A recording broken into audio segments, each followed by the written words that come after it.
Hey, what's up, everyone? It is Lucy here. I am joined by Cam. Hi, Lucy. How you doing? I am well, and I am very excited to dig into this Hearthstone video. It's been a while since we've chatted Hearthstone It has in been. video form. It's been far too long. So what we're going to be looking at today is basically a broad overview of how Hearthstone, how the game has changed since the League of Explorers came out. Yep. Because obviously it has changed very significantly. And it's something that I can feel when I play, Yep. but Yep. it's not something that I've necessarily been able to sort of Have you- isolate and identify. Have you noticed that a lot of your games now go to fatigue? Often. And people are running really greedy decks? Yep. Yeah. And just, as you said to me earlier on in the week, it feels like a much slower game now. That's exactly it. Yeah. Um, I mean, there are still some very fast decks being run, and we'll have a look at one of those in particular. But the reality is that, Face Hunter just really isn't a thing anymore. And Thank God. I laugh whenever I see them because I now just generally beat them. And it's great, so sucked in to all those people playing Face Hunter. and broadly, why do you think that is? I mean, It's because of cards like Reno Jackson. right. I mean, Reno Jackson has single-handedly changed the way people have constructed decks in this game. Right. Because you've got like a full heal. And it also means that fringe cards have come back in because you're creating decks with 30 separate different cards in them. And also, there's cards like Bran. Yeah. So you could, heal bot for 16 health, which is huge. So there've just been a couple of cards that, Reno in particular, that kind of promote like a much more controlling kind of game. Right. Right. And there've been less cards that have really boosted the aggro style of play. Okay. So yeah, and like right now, there's just a lot of variety on the ladder. Yep. You don't really always know what you're going up against, but I thought it might be interesting to do an overview, and this isn't really meant to be in any kind of depth, but for people who are kind of casually interested in Hearthstone, how has Hearthstone changed since League of Explorers finished? What are some of the kind of archetypes that people are running? Like, are there new deck archetypes, and are there archetypes that have kind of come back into vogue, but with a bit of a League of Explorers twist? Cool. So what we've got here is 9 deck lists. Yep. And I thought we'd just kind of run through a bunch of the archetypes and just take a look at the cards in a kind of quintessential deck list example. Okay. To get a sense for how they might play. I just want to just quickly mention that this is going to be very helpful for me because I'm just looking at this deck listing here, and I've been playing the first one only. Yep. So I really need to understand what some of these other decks are that I'm playing against, because yes, any Fin, which we will go into now, that is the single deck that I've been playing since League of Explorers. And this is a fun one. I mean, I have very mixed feelings about Murlocs, I have to be honest. I think a lot of people do. Yeah, in the old days when you'd come up against a Murloc Warlock and they can just swarm the board, it just was just really frustrating. And unless you were kind of teched against that, there wasn't much you could do. So we're going to have a look at a couple of other Murloc decks that are a bit more all-in. What's really interesting about this one is it's a Paladin deck geared around Murlocs, and Murlocs are kind of your win condition, but it's actually just the mid-range Paladin. It doesn't run that many Murlocs, but the Murlocs that it does run are very carefully chosen. Yeah, and that's so that you can get your Anything Can Happen card off for burst damage, basically. And what's amazing about Anything Can Happen is that I love saying that with a straight face, like that pun. Yep. What's amazing about this card is that it can trigger twice, obviously. So once, maybe all of your Murlocs have been destroyed, but then you can bring them back again. Yep.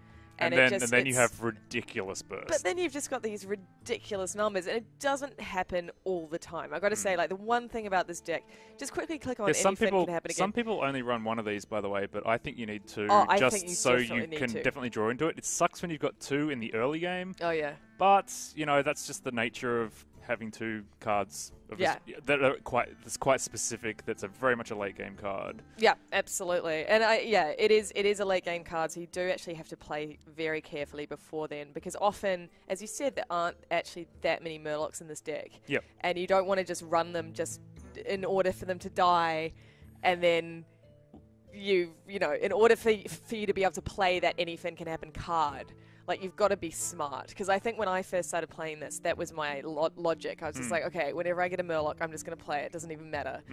And you can do that to some extent, because, like, they're generally pretty useful. Yeah, sometimes you try and save them to kind of combo them to buff. I mean, you know, to buff one of your other Murlocs. Like Bluegill. Bluegill's great. Yeah, but I mean, if you can wait till turn 5, then you've got, you know, 4 burst damage just out of the gate, and then you've still got a 3/3 minion on board. But the good thing is that your early game is still very much geared around, like, what a mid-range paladin wants to do. You know, you Zombie Chow into Shielded Minibot, into Muster for Battle. You've got, like, a very strong early game anyway. Yeah. But yeah, because you only have 5 Murlocs, you don't always draw them. You might draw your Anything Can Happens first. It's, you know, this is not a top-tier deck, but it is a fun deck when that combo happens. And so the way the combo works is you need to basically play out your Murlocs and have them die, so that they can then be resurrected by Anything Can Happen. And the way it works is you've got 2 Bluegill Warriors, so they're both charge. You've got Old Murkai, which is also charged, which has +1 attack for every other Murloc on the battlefield. And then you've got your Murloc War Leaders, which don't have charge, but they buff up all your other Murlocs.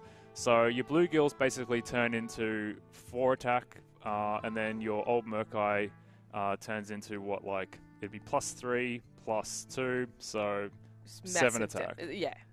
I don't know if I've got those numbers right, but it's a fair bit of burst damage just out of the gate. Yeah.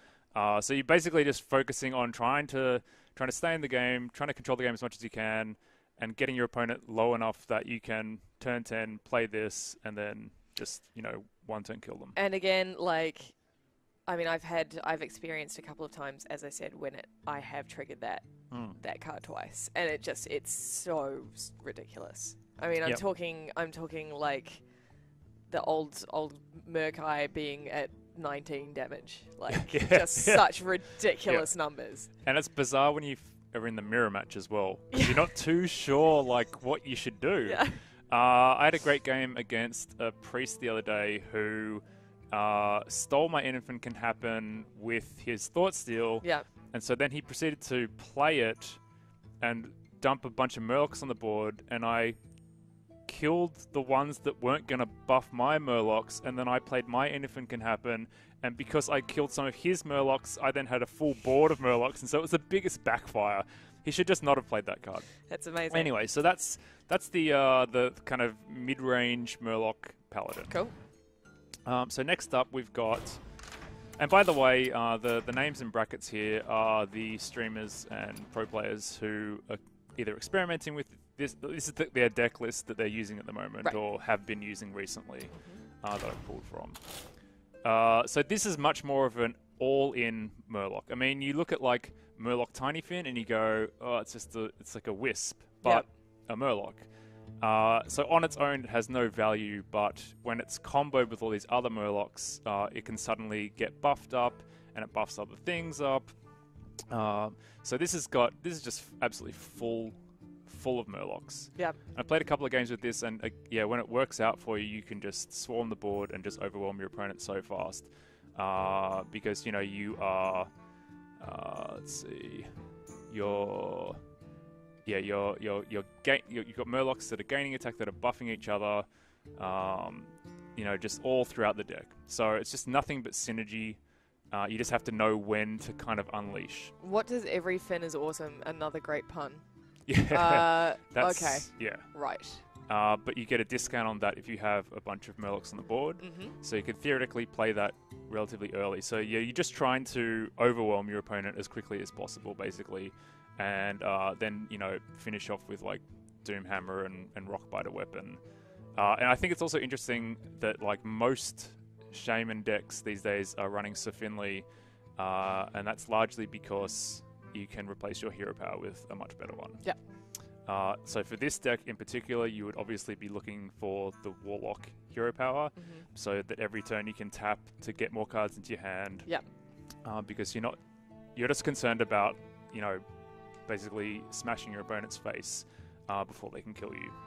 So this is quite a fun one, but it's the old school Murloc deck that everyone gets irritated by. I mean, everybody gets irritated by Murlocs in general. I'm actually kind of surprised that Blizzard went so all in with Murlocs into this expansion, because it's such a dangerous area. But I guess, there's all these tribes, and you have to kind of get them to a point where, there's enough mechs to do some cool stuff, and there's enough Murlocs to do some cool stuff, and absolutely. It's just the nature of the game. Absolutely. I mean, are they, we had this conversation the other day. I still don't think they're as irritating as Grim Patron. I don't think anything is as irritating as Grim Patron. Well, at least with Murlocs, I mean, anything can happen is a one-turn kill kind of idea. Yeah. But with this one here, I guess you can fight back against it, and you can try and just, if you've got taunts in your deck, if you've got some good board clears, you can just shut them down and just keep them from actually doing enough damage and then come back into the game. Whereas Patron, the problem with Patron was that it was just out of nowhere from an empty board, and that you just get killed. Okay, let's have a look at this Reno Lock deck. Now this is really interesting. There are no doubles. There's Molten Giants. Oh, Molten Giants are the only double in the deck. Wow. So that's the only one you have to pay attention to. Yep. You have to make sure you've got a Molten in hand or have played a Molten before you use Reno. Yep. But a lot of these Reno decks are literally 30 unique cards. Although the Reno Freeze Mage decks have a few doubles because they're really vital to the deck list, and you're drawing through your deck so fast that you can kind of keep tabs on it and know when you can play your Reno. But there's just so much in here. You've got tech cards that are not seen in the game all that often outside of Arena, like Mind Control Tech. And then staples like Twilight Drake and the Giants, obviously, and Dr. Boom, Sylvanas, Thaurissan to reduce the cost of your cards.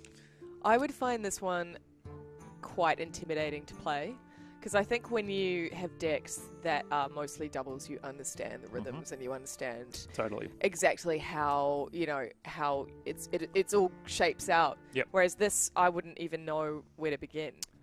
No, and that's the thing, is you just have to have good kind of base skills, understand when you should be trading, how that you're right, like it's not consistent. Intimidating. It's not consistent in any way. Yeah. But that's what actually just makes it really fun. Yeah.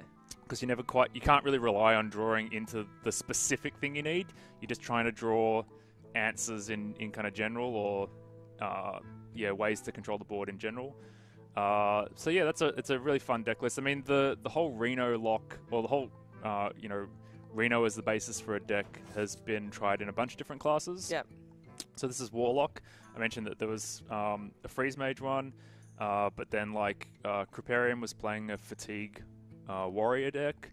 Life Coach was playing a Reno Paladin, which I tried and was not very good at. So there's a bunch of different ways. I mean, the very first deck that I built when that card was available was actually just like a Tempo Mage. Right. Because I figured there's enough spells for a lot of that stuff still to work. And it did okay, but I think the only reasons I won a couple of games was because people just didn't know what to expect. Yeah.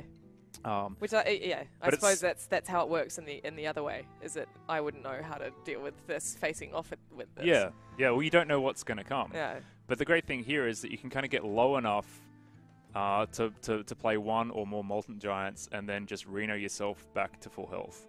But then you've still got Antique Heal bots. You've still got one, and you've still got an Earthen Ring Farseer. So you've still got kind of traditional heal in there plus Reno. Yeah. It's a fun list to play. All right, next up, Malagos Warlock. So this has been kind of in and out of vogue a fair bit over the lifespan of Hearthstone. The basic idea is you get to the point where you can play Malagos, and then you try and just burst your opponent down. Right. With direct damage spells that are then boosted by 5 damage. Yeah. So obviously the introduction of Thaurissan is great, because if you can get like a tick off your Malygos and some of your spells, and you can play a bunch of stuff in one turn, as opposed to maybe playing a Malygos and a Soulfire and then hoping the Malygos survives till the next turn. So new in this kind of iteration of it is Dark Peddler. And Dark Peddler is an awesome, awesome card for this purpose. I mean, in general for Warlock it's a good card, but for this deck in particular it's really good because you're discovering a 1-cost card, and class cards are weighted like 4 or 5 times more heavily than neutral cards are. Yeah.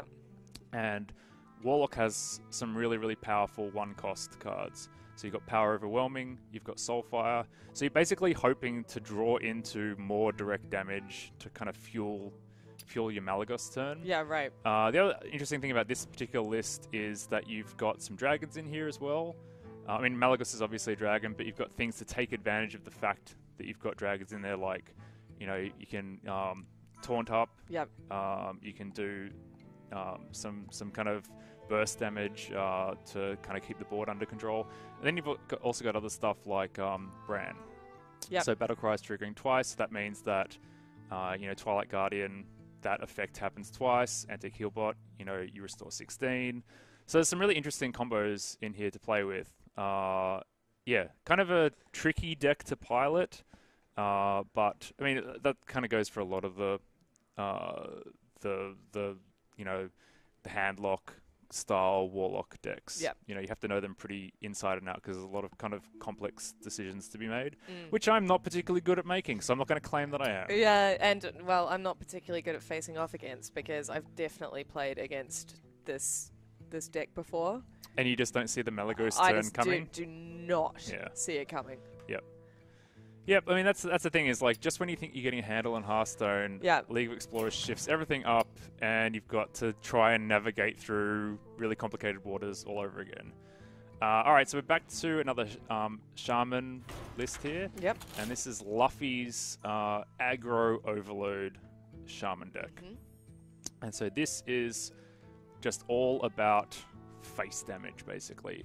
So you've got Lightning Bolts, Rock Biter Weapon, you've got Crackle, you've got Lava Burst, you've got Doom Hammer, which again can be paired with Rock Biter Weapon for 10 burst damage a turn. But then you've also got like this Overload idea, so you've got Tunnel Trog to kind of try and, that's your 1-drop, and then you play Overload cards and build him up. Lava Shock can unlock the overloaded mana crystals. So there's a lot of kind of overload cards in here. There's a lot of just burst cards in here.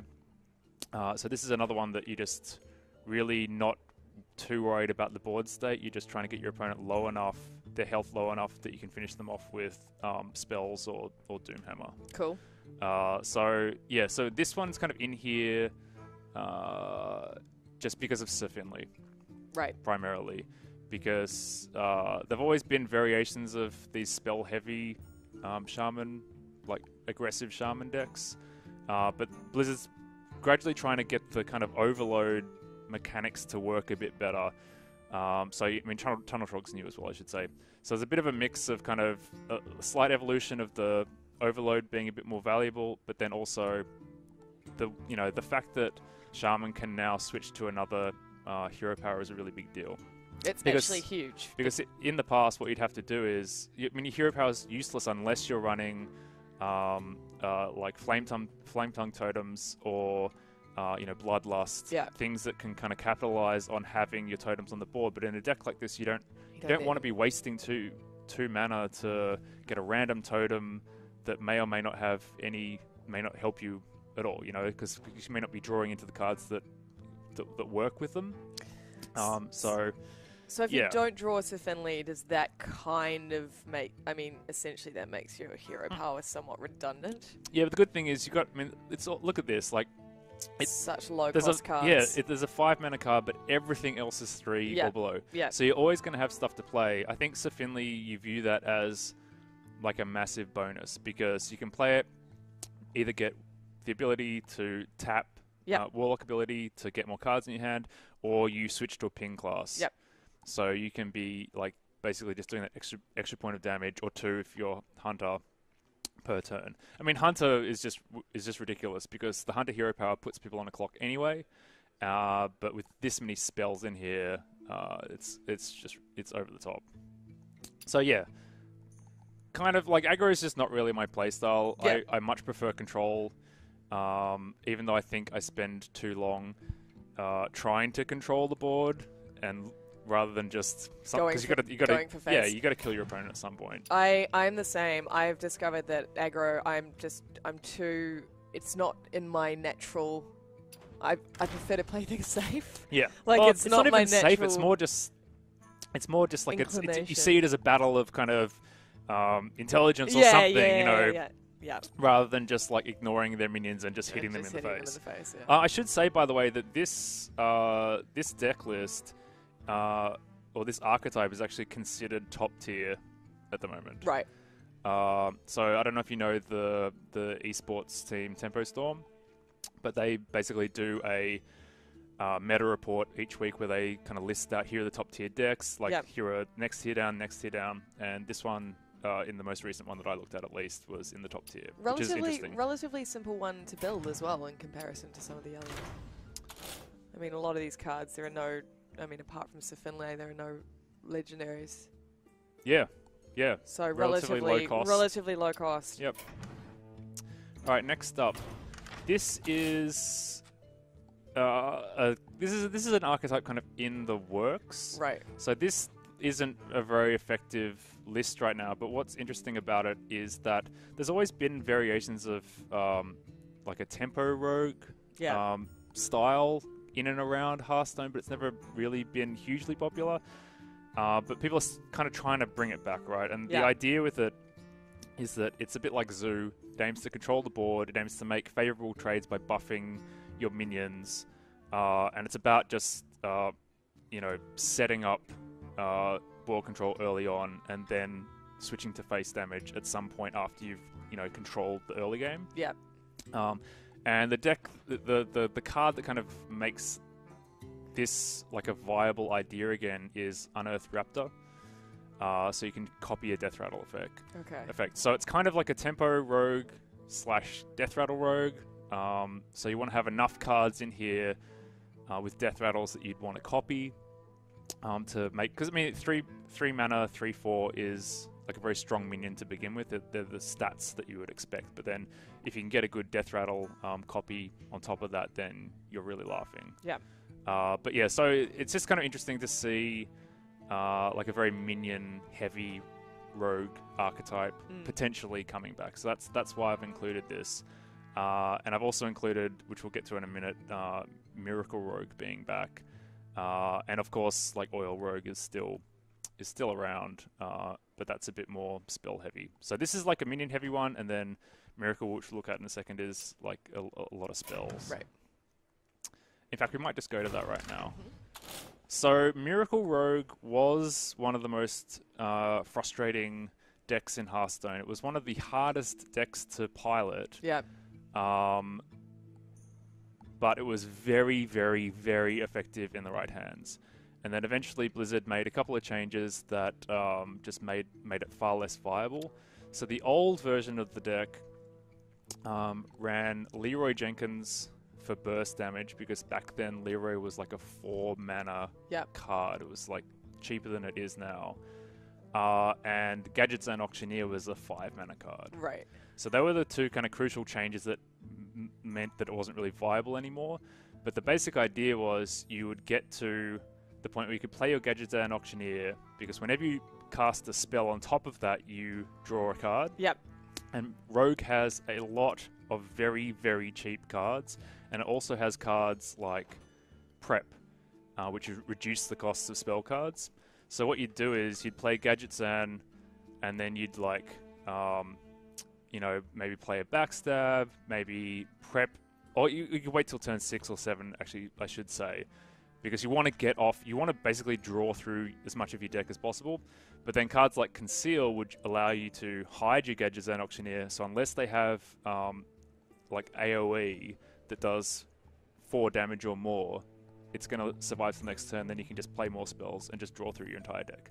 And so the basic idea was that you would get to this Gadget Zone turn and just basically draw through your deck and get all the combo pieces you need. And you'd play Leroy Jenkins, and you'd like cold blood it. Yeah. and just hit them in the face, or you would Shadow Step it a couple of times. Right. Because I don't think Shadow Step's even in this version. But Shadow Step basically let you play it out, hit your opponent in the face, bring him back to your hand, he costs less to play again, play him out, hit your opponent in the face, bring him back to your hand, play him out, hit your opponent in the face. Right. So it was this incredible burst damage, which is kind of what Blizzard's been trying to get away from with Hearthstone, which is why they nerfed it. But yeah, so Miracle is back in a slightly different form, and it's thanks largely to this new card, Tomb Pillager, which adds a coin to your hand. Cool. And so that's a combo enabler, it's a gadget sand enabler. The idea is kind of the same in that you're drawing through your deck, but the kind of combo, the burst combo is a little bit different because it's... where are we? Huh. So I'm not sure where this deck list went wrong, but as far as I understand, it's missing... This is the only one I haven't tried. Right. So you'll have to forgive me. That's all right. That's fine. But I'm pretty sure it's missing its key combo piece, which is actually South Sea Deckhand. Okay. So it has charge while you have a weapon equipped. Yep. And so the idea is that you play that out, and then you cold-blood it, and then you faceless manipulate it. So there's the burst damage is coming from a different place, but the idea remains the same, which is to draw through your deck, get your combo pieces together, and then hit for a lot of damage on one turn. But yeah, this is a deck that I've kind of put in here because it's interesting that it's coming back, but it's not like I'm just not very good with Rogue in general because it's very particular type of class to play, and you just have to have really, really good knowledge of the ins and outs of the deck and the deck list, and I just haven't really got that, to be honest. And neither do I. Yeah. And then the last one, I've actually got a couple of Control Priest deck lists here, and I got Brian Kibler's one because it's fun because he's got Elise Starseeker in here, which is the other kind of legendary from the League of Explorers set, where you get the golden monkey, and then if you draw that, then you can change all your cards in your hand and in your deck into legendaries. Okay, so that's what the golden monkey is, because No, the golden monkey is like it's just another card. Oh. And you play that for 2 mana. Right. And then that shuffles another card. Oh, sorry, yeah, you're right. So it's a map to the golden monkey. Yep. And then you play that, and then you draw the golden monkey, and then when you play that. So it's like a 3-step process. Because, yeah, I've definitely played against this card multiple times, but no one that I've played against yet has drawn the golden monkey. Right. So... Yeah, because the thing is, it's a fine card for its mana cost. Yeah.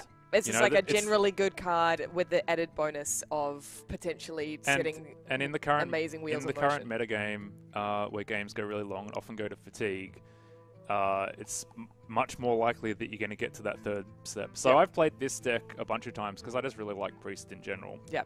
And I've activated this power a few times, and it's cool. It really just depends on what you've got in your hand and what the state of the game is when you have the opportunity to turn all your cards into legendary cards. Because if you think about it, you're turning all your cards into minions.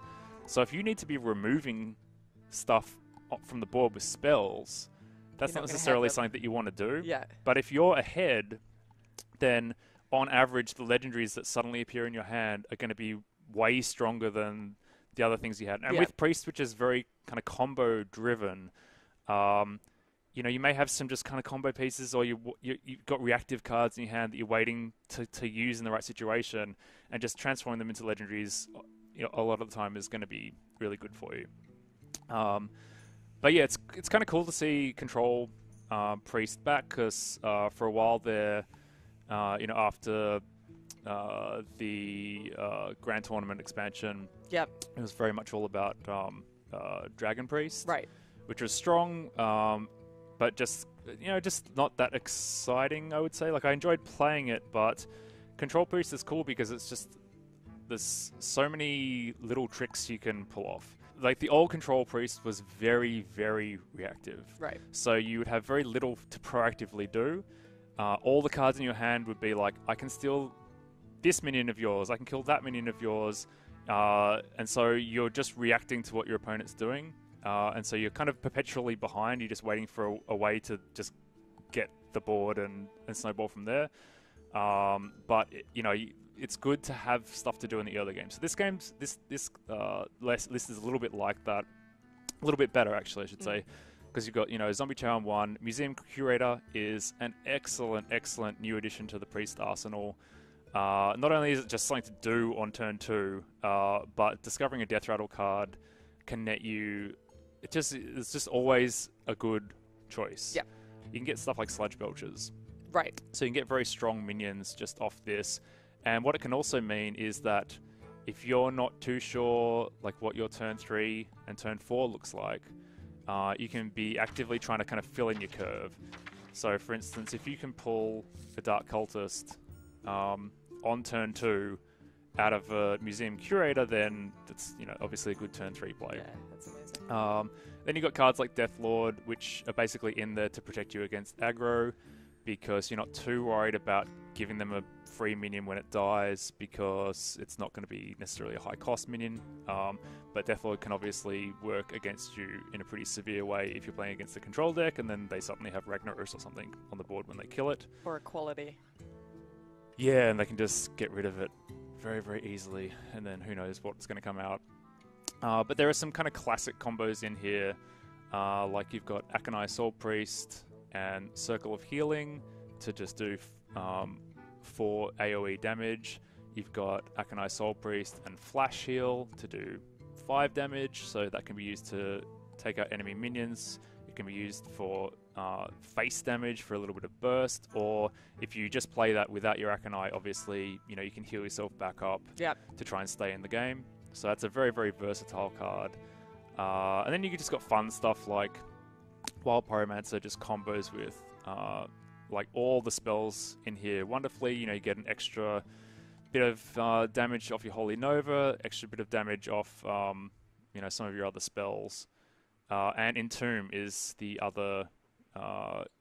You've got Excavated Evil's new, I should say, but Entomb is in this meta is awesome because it basically lets you pluck an enemy minion off the board and put it in your deck. So if you're going to go to Fatigue, right, guess what? You're going to draw that card at some point, guaranteed.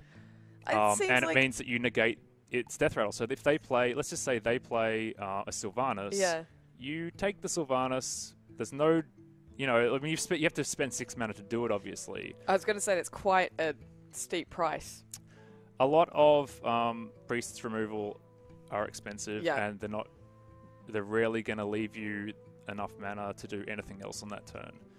So, it's still, I think you have to be really good at Priest to win, to have a high win rate with this deck. Yeah. But it is a fun deck to play. And just to give you an idea, and also, once you play Justicar, and you're healing for 4 per turn, again, if you're going to Fatigue, you can just heal so much using Justicar. Yep. And if you play her on turn 10, you can heal yourself first for 2, play her, and then heal yourself again for 4. So you can heal yourself for 6 on the turn you play her if you play her on 10. She's an amazing card just because, that is a high cost, that is a high attack with such a great benefit as well. Yeah, it's not a bad card to be playing. If you're behind on the board, she's going to die pretty cheaply. Yeah. But, that's... there's still upside there. So this is another Control Priest list, and I don't know if you noticed, but that previous one was missing one of the kind of key cards from, just Priest decks in general, which is Injured Blade Master. Mm-hmm. And so in that deck, your Circle of Healing would be used in conjunction with Akanai to clear your opponent's board, or in conjunction with Northshire Cleric to net you a bunch of cards. But it's always cool having Injured Blade Master because it means that your Circle of Healing can go either way. Right. So you can play Injured Blade Master on 3 and then Circle of Healing and heal him back up to 7 health. Yeah. Which means he's very, very difficult to get rid of. 3 cost card with 4 and 7. Exactly. It's a combo, so obviously anytime you're reliant on having more than one card in your hand, it's not something that you should rely on. But the idea is that there's enough kind of early game combos that you can build pieces together for here that you're always going to have something that you can kind of proactively do. Yeah. And then instead of having Flash Heal, this deck runs Light of the Naru. So you can combo that with Injured Blade Master, and then because he's still damaged, you know, you summon a Light Warden, and then you can start buffing the Light Warden's attack up. And you can also use the Light of the Naru, obviously, with Akanai to finish off enemy minions, do face damage, and then you still get the Light Warden, especially if you hit them in the face, and you know, because they're still alive, they're just damaged. So yeah, this is like kind of similar, but it's got, you know, it's got a Kapal Shadow Priest. That's like an old control card that isn't in Kibler's list. Only one Entomb, and then yeah, Sylvanas is in there, Vol'jin's in there. So just a slightly different, and a Thought Seal. So a slightly different kind of take on it, but still featuring a lot of those new cards. So yeah, so that's kind of some of the kind of older archetypes that have returned, and some of the newer archetypes that people are currently playing. You know, there's a lot more to talk about with each of these lists, obviously, but this is, I think, you know, it's just meant to be a bit of an overview. No, thank you so much, Cam. I've actually learnt a lot, and I am going to go back and pause this video on each deck and build these, because they all look like a hell of a lot of fun. And as I said, you know, I've just been playing the one, so it's time that I start broadening my horizons. I think post League of Explorers. But that's wonderful, and yeah, thank you. No worries. I am pleased that Hearthstone continues to evolve in this crazy kind of way. Yep. And for everything else Hearthstone, stick with IGN. Bye. Bye.